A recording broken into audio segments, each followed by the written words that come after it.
Coach, congratulations, 2-0 win. Your assessment of that game, please. Yeah, I think they started strong. You could see their intentions. They wanted to put us on the back foot, and as soon as we normalized, we played our game. And luckily, of course, using analysis, you get to know the opponent's strong points and the areas that they want to utilize. And in this instance, they want to use the insides a lot, and we had to block the route to the insides. Even if they went wide to come inside again, we had to make sure that they don't get that second ball on the inside. And yeah, we managed to work for these 3 points the way that we've planned.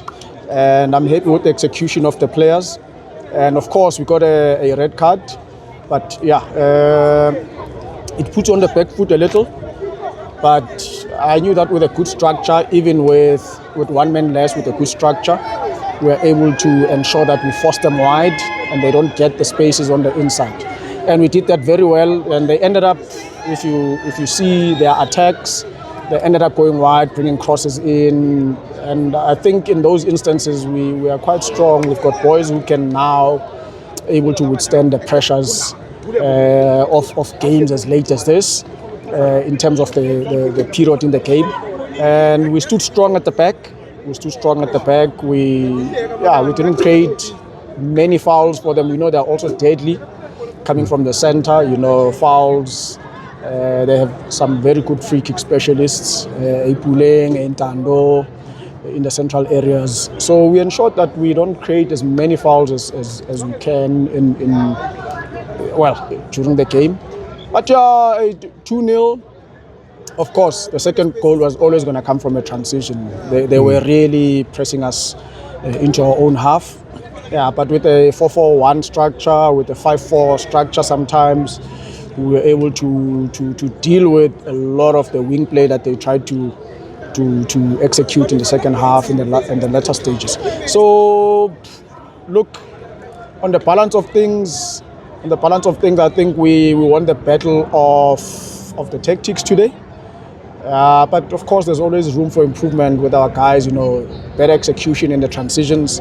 You get a third goal, a good switch of play. We could have got a third goal, But yeah, I'm thankful for the 3 points. I'm thankful for the execution of the players, of the game plan, of the strategy that we planned for, and we implemented it with aplomb. And yeah, we move forward, man. We move forward. These boys are working hard, and they deserve the 3 points today. Coach, take us through the red card. How did you then adjust? Because now you are 10 men down against a team that you knew was always going to dominate a possession. Yeah. What adjustments did you do in the first half and in the second half to ensure that now you have the goal, you protect the goal, but you're still able to get those breaks and be able to create chances on the transition? Yeah, so of course, now you are dealing with energy. You are dealing with having to expand more energy in the game because now you have to cover a lot of distances. You are covering for one extra man. And we had the players in the first half for that. Up until the 60th minute, we said, okay, others are tiring. Let's also introduce fresh legs. Karabo can play at the back. He can play on the wing.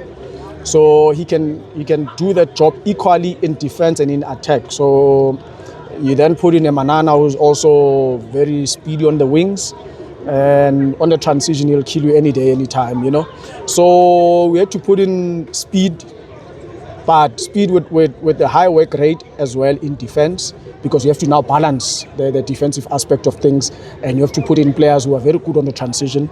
And yeah, it's always going to be difficult playing against a full complement while you are one man less.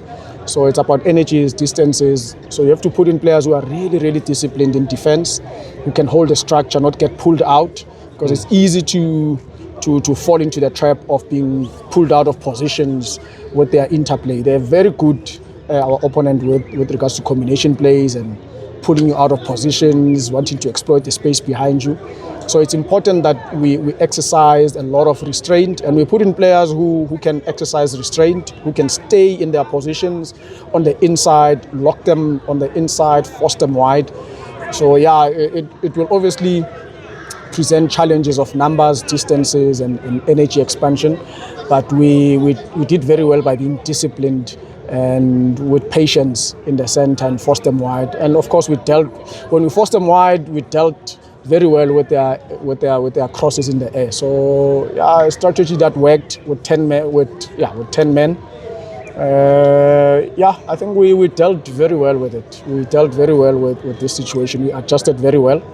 And our personnel also helped us a lot in ensuring that we don't concede, but also we get a transition here and there. Coach, I look at your substitutions. Keletso, I look at Tsepo, ball players, attack-minded, but I'm thinking, hey, what is Coach Karabo doing now? He needs to protect the lead, but he's bringing people who are going to attack rather than those who are going to defend. Yeah, I think there's a fallacy that we're fallen into the trap of thinking that putting in a defensive midfielder or a defender to help you defend is effective. But you look at the work rate of a Keletso, you look at the work rate of a Tsepo, look at the amount of tackles Tsepo put in alone in a space of 10 minutes. And then you can agree that in terms of work rate, he can do the job of two men. You know, he can do the job of two players. And he's very good with the press, he's very good with chasing, he's very good with stealing the ball as well. So you look at characteristics, you look at player strengths before you think a defensive midfielder or a centre back or a defender is better in defending. But in higher positions, Tsepo is a top player. You might think he's an attacker, of course he is. But in terms of the press, in terms of the defensive phase of play, he is a top player. He's a modern 10, as they say. He's a modern 10. He works hard in defense, he works hard in attack. And wow, the energy gave us in that last 10 minutes, that's what we needed, you know. So yeah, people can think, oh, you're putting in attackers, but those attackers are very good tactically with regards to closing spaces. They are very good tactically with regards to the press. So they give you a different dimension with 10 men less. Coach, I know when you were in the Hollywood Bets regional league, you led the log standings for extended period, and that group of players were able to withstand the pressure. But this is mostly the different group of players that you have now in the ABC. How are they dealing with being on top of the log, with everyone now, you guys being the target, everyone chasing you down? It's so funny that the only time I look at the log is when I'm looking at where the opponent is and how many goals they've conceded and scored, what's the goal difference, just to gauge what type of opponent we might be facing in terms of their defensive discipline maybe, or their attacking prowess. You know, we don't look far ahead. And unfortunately, when you look at that log, you see yourself at the top. And it's quite difficult to ignore. But we have to really keep it in control, get these guys grounded, and tell them that we tell them all the time to look at their own game, you know, run your own race, stay in your own lane, don't look too far forward. Anything can happen in this league. So yeah, we'll try and push as long as possible, you know, we'll try and push as long as possible. And we've instilled a winning mentality. I'm still working on that aspect of the mental game with these players. And as you mentioned, they are younger but hungrier. And for me, that's the most important thing. They are coachable. They listen to instructions. They stick to instructions. They stick to, you know, how much more they contribute during our strategy sessions, during our tactical sessions, our analysis. They contribute at the rate of 3 times what I had in the past with the so-called senior players. And these are young players who are willing to learn, who are willing to say, yeah, this is my game. I'm the one playing. I need to come with the strategies, and I'll stick to the plan that we have, you know. So yeah, younger players, but more coachable, more disciplined in terms of tactical application. So yeah, you can say young, but you give these young players the autonomy to work on their strategies and the tactical agreements, and they stick to it. So that's what is working currently for us. And look, there's no egos here. They are young.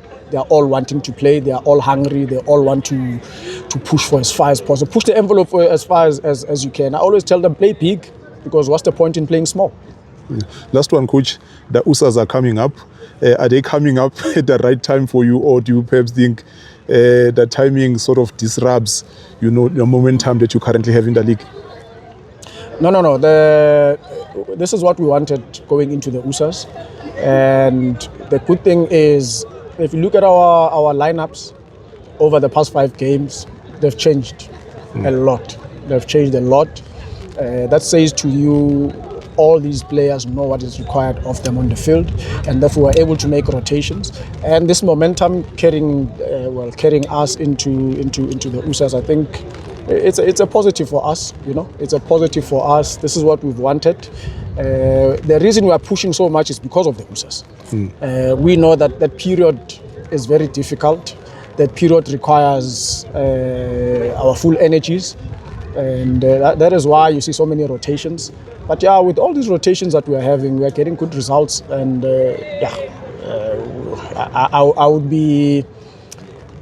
I don't know what I would be if I did not appreciate the fact that we are getting 3 points while we are rotating so much. Of course, I appreciate all the 3 points that we are getting. I appreciate the fact that we are top of the log with so many rotations. Normally, you stay with the 11 that you think is the best, but wow, I've changed the squad so much now that I'm even thinking, I'm having a headache going to USAs. Who am I selecting for the USAs, So, yeah, it comes at the right time. But for now, 1 game at a time, man. 1 game at a time. No need to look too far ahead. Coach, thank you very much for your time. And thank you for recommending this brand of mics I'm using here. You recommended them, and you're the first person I get to interview with them. Thank you very much, Coach. A top journalist needs top equipment. We're going to ensure that you get the best equipment possible. You report for the game in South Africa. Everyone relies on you for information on youth football. I wish there were more like you who report for youth football. And we are so grateful that, it's as if you are everywhere around the country. But currently you are one man and you are doing so much for us. I appreciate you. And you don't know how much we actually appreciate you. We appreciate you so much. And thank you for the job that you're doing. Thank you, Coach. Thank you.